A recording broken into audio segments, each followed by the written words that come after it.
Hey, everybody, it's Wednesday. Thank you for joining me. And so tonight we are going to get right on into whether or not churches are silent or active voices in domestic violence. So that's what we're going to be talking about today.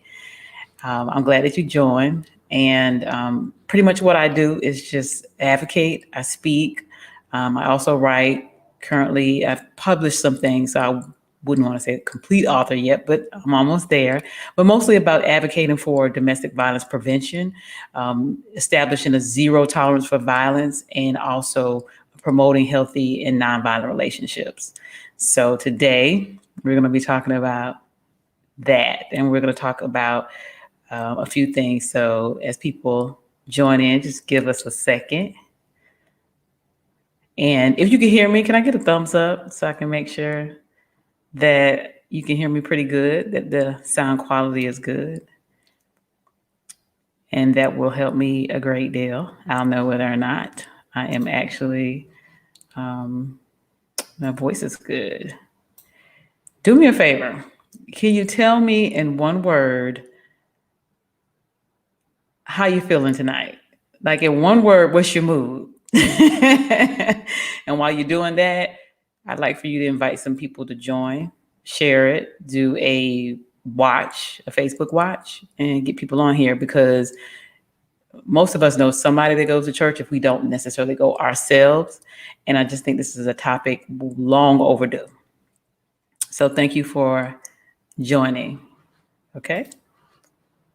Cool beans. Cool beans. All right.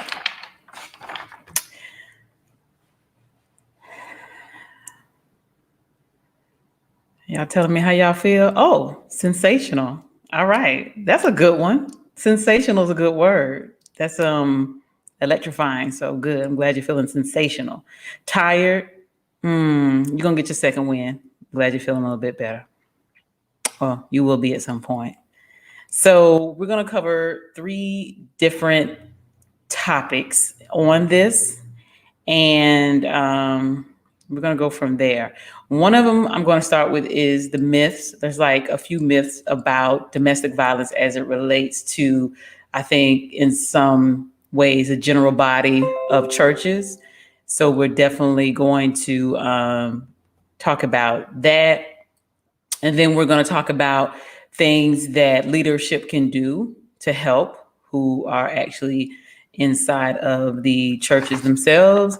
Then we're going to offer some practical, solutions or steps that could be done as a governing body of the church.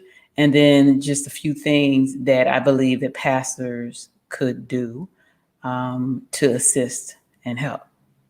And so you guys let me know what you think about it, because this is somewhat of a discussion with me just kind of laying out some things that I believe that would be useful in our conversations about domestic violence and where they fit in at the church. So let me tell you where this originated. I got to thinking just about domestic violence in general, and was doing some research, and I know that I have a few of my Facebook friends and just people I know that who are in some way affiliated in a leadership role in churches. But I also know, as I got to thinking about it, I don't recall whether or not I had heard an actual sermon about it at all.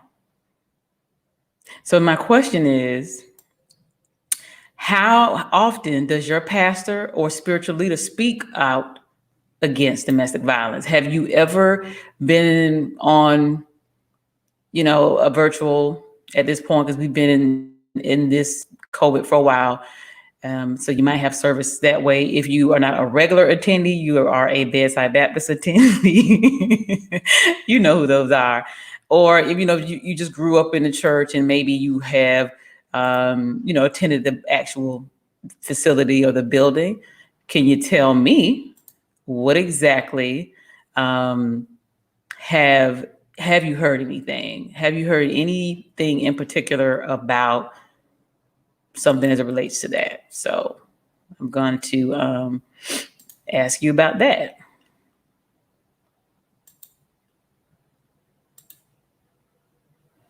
Let me know if you heard anything.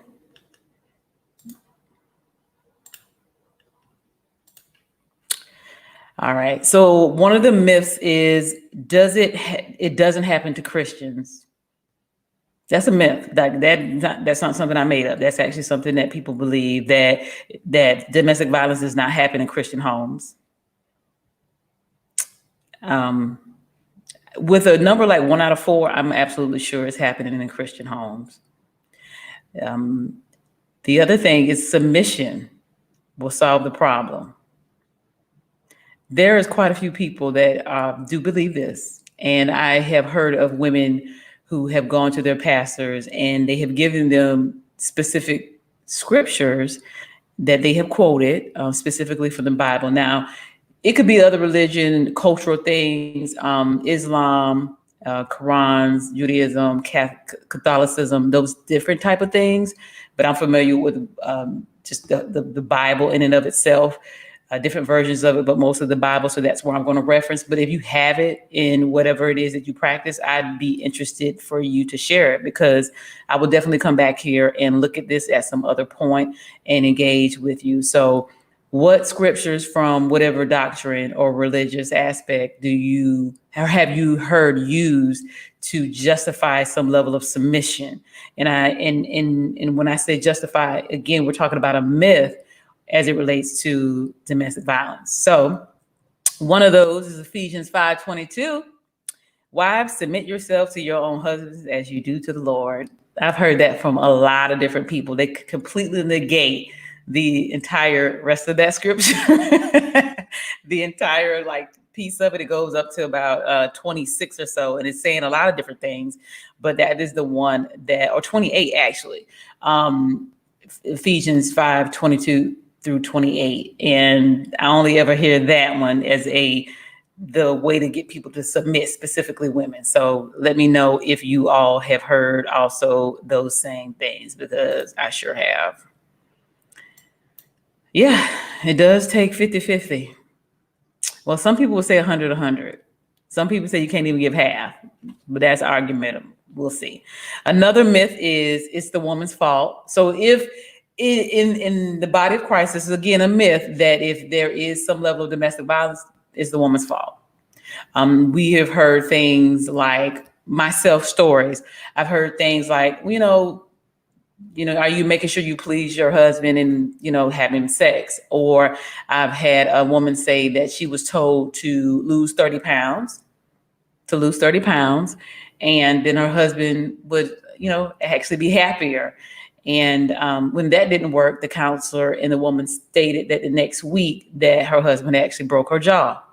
So apparently the losing weight or anything else wouldn't have mattered, but that essentially the issue was a violent husband. So that's the third myth. The other one is domestic abuse isn't as bad as domestic violence. So there's some people in the church body that believe, if he's just yelling, or if he's just, yelling insults, or, breaking things, or, that type of thing, manipulating, belittling, then it's not as bad as if he doesn't actually hit you. And women have gone to their pastors and their leaders, and they've been like, well, I don't see any bruises on you, or I don't see, you don't have any broken bones, so it can't be that bad. This is what's being told to some women when they go to their leadership or other counsel in their church to speak to pastors. This is not something I'm making up. This is a very real thing. It's probably happening a lot more than people are discussing. And that's what I'm here to do today. We're going to talk about taboo stuff. Because in my hometown, there's just literally seems like a level of domestic violence happening every single day. And it is from young people on up to older people. Obviously, it does not have an age range, a race, a socioeconomic background. But what I do know for sure is that people are dying and people are being sent away from prisons to prisons forever, and family breakdown, children suffering, and there's a whole lot of hurt and pain going on, and a whole lot of, and it's on to the next thing. And what we have to really pay attention to is this violence, along with other violence, definitely breaks down the community structure in the village as a whole. So we need to make sure that we're talking about these things like we talk about other things. So that was myth 4. The other myth was, if an abuser is truly sorry, then you can reconcile. Y'all just work that out, because when we spoke in the pastor and you and I got together, and my husband, and he said he was really sorry. He took accountability for it, so everything should be fine and you can reconcile. And what we have found is that it actually makes things worse. So they don't necessarily understand the life cycle of domestic violence and some of the behaviors that abusers actually exemplify. So what happens is you have individuals who believe in the church body or in leadership that if they just repent and say, hey, they take a responsibility, then we'll just believe that he's reconciled, sorry, and you guys can go home and it won't happen again. And that is in fact not the case. There was a story, I think sometime last year, where they were leaving a Bible study and the rest of the members went outside the church, and the pastor actually shot his wife in the church. And that wasn't a good thing. And everybody was like, oh, we just thought he was, and normally they're not displaying behaviors that indicate they are that way. But I'm willing to bet you're probably hearing about it in some kind of rumblings. Let me know if that's been your experience.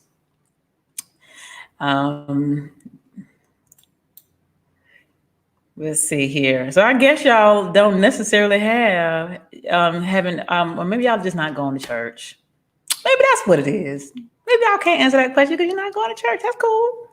Ain't no judgment. I was just trying to figure out what's really going on. I'm going to ask y'all another question. What programs or support services does your church offer to support DV victims or prevent DV? Now, I've gone to some churches and they have, like in the front, they have like the pamphlets.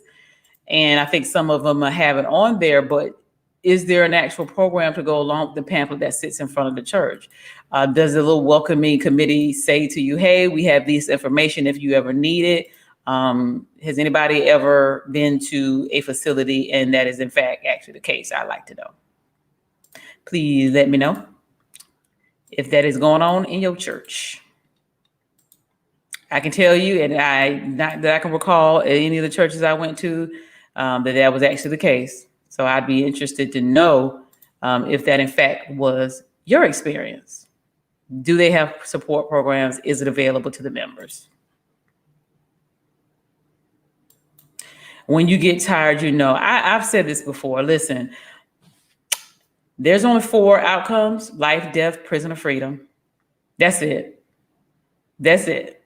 And I hate to say this, but I think we need to spend more. I don't hate to say this. This is the truth. Prevention is definitely a key, and we need to spend more time with it. We don't need to tell somebody, after the fact. When you get tired, what we need to be doing is teaching our young girls and young boys about relationships and what's healthy and what's not, and what not to do and what to do. And that conversation shouldn't just go for women not letting men put their hands on them. It should also go for men saying you don't ever touch women. And if ever you have an instance where there is one, you need to leave. And then you need to make sure you get out of that. But what you don't do under no circumstances, that whether what somebody says or you don't like, or you're mad about it, or you're not getting your way, or even maybe you're right, under no circumstances do you get to put your hands on somebody else. And that's not necessarily the conversation we continue to have. And then not only that, I think we're sending mixed messages. So we're saying that in one capacity while allowing it in another. And so that's definitely a mixed signal. The next thing is talk about how leaders can help. So you let me know if you agree with this. This is how leaders can help. They can listen and they can validate. So what ends up happening a lot of times that women will come in and speak to leadership or pastors, about, a domestic violence situation, and it's pretty much glossed over, or, let them know to basically take that issue on in themselves in some type of way. But they need to listen and validate and not excuse their behavior, but ask questions, take notes, and, just make sure that they are listening carefully to what's going on. Another thing that could be done at the church is to train the leaders. Train leaders. How many leaders in that facilities are these particular churches where they are in fact have no clue what to do if in fact a parishioner comes to them about an issue of domestic violence? And what you can do is you can invite counselors, you can invite other nonprofit groups to come in to actually speak to leadership and do a facilitator training, other things that they can do if and when there is an event where a parishioner has an instance of domestic violence. It's not, we're not asking too much to say you don't know. Okay, fine. That's not your ministry. You don't know. But there's certainly a lot of resources out there that can assist with that. And we'd like to be able to say, this is what our protocol is in the church, or whatever it is called, Tell me what you think about that. And let's see here. I'm going to put this on here. This right here is a comment from Mr. Mosley, and he is stating that people know right from wrong. Wrong. There's a lot of people who don't know right from wrong because your environment can solidify what you believe is right or wrong. Believe it or not, just so you know. You're going to keep it moving. Provide resources, which was kind of on the end of the other one. And those resources are websites, phone numbers, shelters, different ways that they can help a member who needs to absolutely get away from an individual. This is like a life or death situation or something that's ongoing. They need to be able to have a stockpile of resources to help a member be able to be completely safe. And that is something that can be also, again, learned from trained leaders. So tell me what you think. And then I think it's important, way past due, if you don't already have this, is to make sure that you have a no tolerance, a no violence policy in place, a no tolerance for violence policy in place. And this is something that the church knows about. Like, this is not something that just your leadership knows, but this is something that needs to be posted somewhere like everything else. You need to make sure you post that, because for some reason, people believe that if it's hidden, that it's in fact not happening. And people need to know under no circumstances, will we tolerate any type of violent behavior, non-violent, and then have a policy in place and advocate for a team to be put in place to assist, in an event that takes place, right? And basically provide support for women when, in fact, that actually, happens. So make sure that you have something in place. And if this is something that, is being done and men aren't being told as well in the actual church. And most of the time the leadership is men. If you're one of the new age churches where there is like a lot of, it's blended, cool. But a lot of the times the actual, parishioners or the body or the members are mostly women. So it's one of those things. And I'm not saying women don't commit violence, but statistically 75% of perpetrators are men. We need to make sure that both sexes are knowing that there is a zero tolerance for it. So, that's that. So a little bit about some practical help. I am going to ask you another question though, if you don't mind, so bear with me. And my last question to you would be, what should the church do to end violence against women?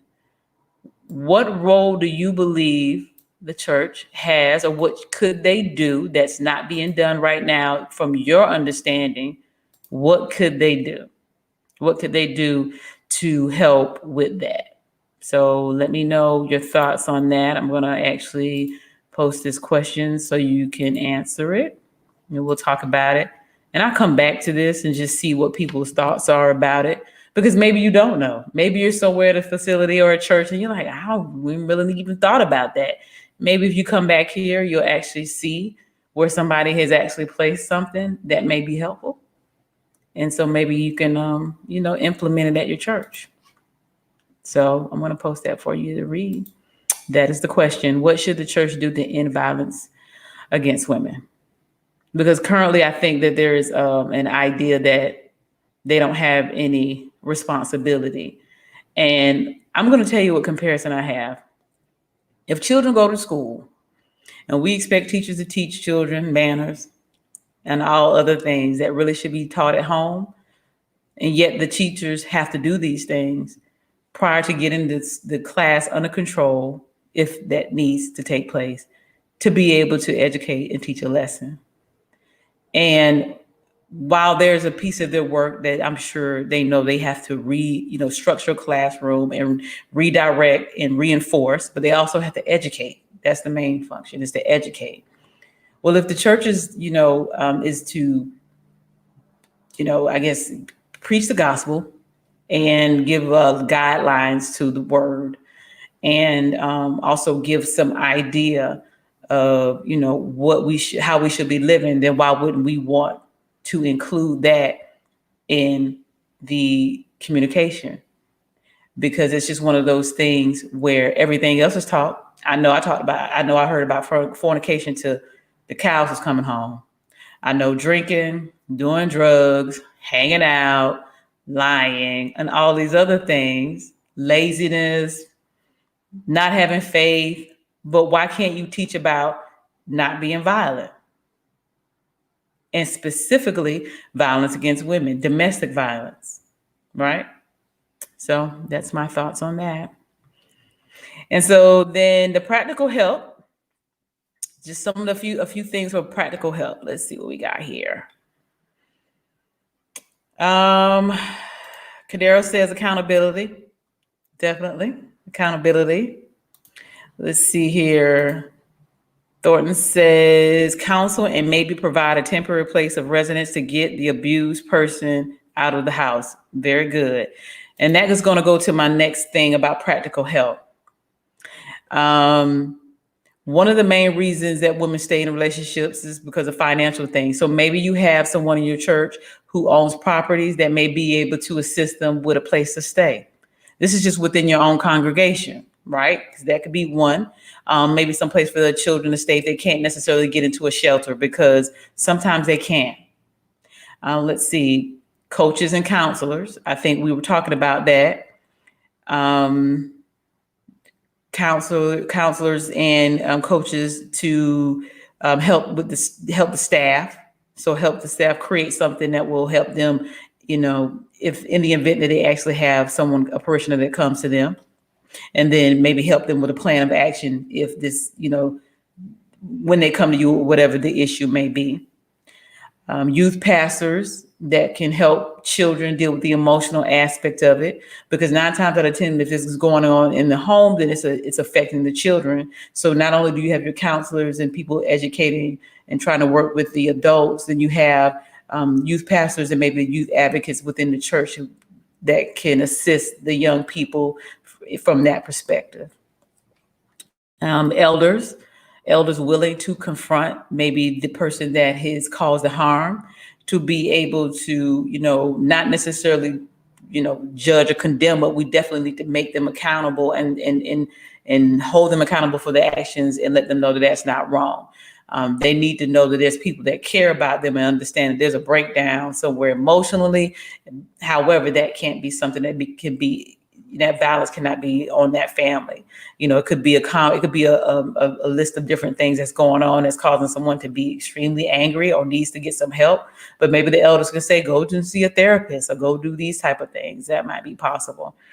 A benevolence fund to help people who may need some help with some bills. Maybe a woman has to go and she can't pay her rent because the person, now that she's moved away, was the breadwinner. She's working. Maybe she needs help with rent or anything else. Maybe needs gas money. Maybe needs help with food.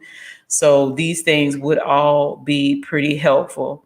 I'm going to share this comment from Samaya. She says, start right there, that men predominantly top leadership and women predominantly attend. So participate, serve, and fight for the opportunity or positions to lead. That's called sexism. That's what's true. That was true anyhow. So, we have a lot and I think that goes to, thank you, Samaya. I think that goes to the point that maybe men don't want to talk about it because maybe there's a lot of men that's already doing it. Maybe they don't want to alienate one another. Maybe they feel like they'll be condemned.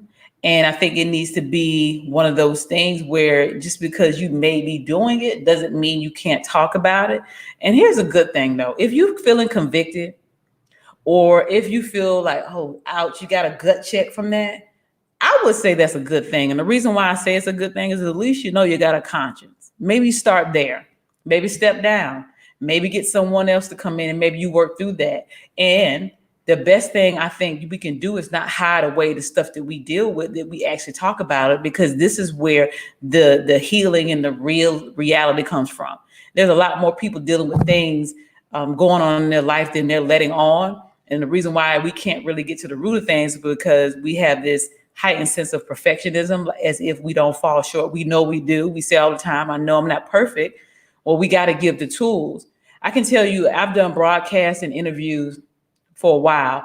And at some point, I've had men older that said, when I was younger, I engaged in this type of activity. And they say, I was young, I was dumb, and this and that and the other, and I apologize. And for me, that's a good thing because that shows growth. And we need other people, specifically other men, other more mature men, not boys, but men saying, hey, I used to be like this, or I know because my father used to do this, and I don't want to be like that. And I teach my sons this. And if we have the elders and the men of the church doing that in their sermons and then tying that with whatever theology, the word they want to, I think it will all be a really good step in the right direction as it relates to, the church's involvement in, domestic violence against women. So let me know your thoughts on that. Let's see here. And let me talk about lastly, what in addition to the roles that maybe pastors can do for the pastors that may, I know a few pastors, I think this will be great. I know one that has dealt with some domestic violence in the church. So I definitely know that maybe they could use some assistance. So maybe educate your congregation about domestic violence. Again, have a sermon, a Bible study, an event during Domestic Violence Month, or every other month for that matter, because relationships are the bedrock of how we all communicate with each other. Have something. I mean, you sit there and give 15-minute announcements, you put it on the programs, you put it on the website. Why not put a key point every month, every week, every Sunday? These are just the small things that we could do. Some churches have from the desk of the pastor, put something in there. And educate about domestic violence. We could teach them about it. It's just really kind of simple. And then it's not only the job to just instruct God's word about marriage and how to remain faithful and how to deal with challenges, but we also have to be able to address our lifestyles in a practical sense, the alternative of what reality is that people are living. And the less we do that, the harder it is to reach people who can connect with something where it's relatable, because they can make what sermon and what message and what circumstance is and apply it to the word. And one of those things would be relationships and how violence play a role in that, and how we're supposed to govern each other in relationships and in marriages. And we could talk about that and wrap that in domestic violence. And then the other thing is, I see a lot of this is addressing spiritual abuse, because spiritual abuse is also a form of domestic violence. I don't know if you guys knew that is one of them. There's a lot of people who, let me give you an example. All of the violation with the young boys in some of those churches, that's just one. But how do you think that started? An abuse of power, a manipulation of some type of word, a betrayal of trust. So there's a lot of people that teaching incomplete doctrine and incomplete scriptures, and then using it to manipulate what it is that they want. So that definitely needs to be something that we discuss, and pastors need to be sure that, for one, they're not the ones doing it, but that anybody that is under your leadership knows to not do that. And if ever you have a woman that comes to you as a pastor, as a male pastor, and she comes to you with an issue, I would strongly suggest that you have someone, preferably a woman, to come in to assist with that, and preferably one that has been trained or at least has been through it. So it's just you. There's a level of comfort there. I think that would just be something that would be wise to do. So I'm going to read this comment from Lorenz and put it up for you all. Most churches counsel people on the assumption that people they're counseling are striving to do better, right? So counseling is a sign of someone seeking help and giving spiritual advice and not personal advice. Well, spiritual advice is telling someone that you don't commit violence against somebody. So it's not a personal advice to someone to necessarily say, do not subject yourself to somebody putting their hands on you, because we know that's not love. There's plenty of ways to give that advice and know that it's scripture based. And so when someone comes to you, they're not only coming from a place of where they can read a Bible themselves. This is something that's applicable, and these people need to be able to assist with that, which is why leadership training from advocates and other nonprofits who actually work in the field of domestic violence would be helpful. I'm going to put some Maya's comment. Domestic violence is not seasonal, that's for sure, but something is better than nothing. And right now we don't have a lot of nothing. And she's absolutely right. This is the reason why I really wanted to do this video, because I'm thinking that a lot of people just don't know or they don't believe that it's necessary. But if you turn on your news, and if you've been able to not even turn on your news, just look at some of the stuff on social media, especially in my hometown, it seems like it's been every day. I know we're not an anomaly. I know it's happening everywhere. And the pandemic has even made it worse. So being that we need to really figure out all ways we can wrap our hands around it, that's the reason why I wanted to do this, as it relates to what role that the church plays and the complicity or not as it relates to domestic violence. So that's kind of all the time that we have. I'm glad y'all joined. Please make sure you share, put a comment on here. Let me know where you're from. I asked 3 questions. Hopefully they will be in there. If not, I will go back and place them in there. And if you have answers to those questions, please share, because maybe somebody who will review it later may take it as somebody. They might reach out for you for some help. If you're an advocate and you actually have some information, maybe you post it. Maybe they hire you to come out and consult to actually put something in place, because maybe that's what's needed. Maybe people just don't know. But each one teach one. We'll get there. Thank you all for joining me. Make sure you go to marissaalexander.com. This is where this particular topic came from, and join the conversation. I look at what you guys are saying. I'm excited. And then we just get together and we talk about it and, think out loud. Peace out.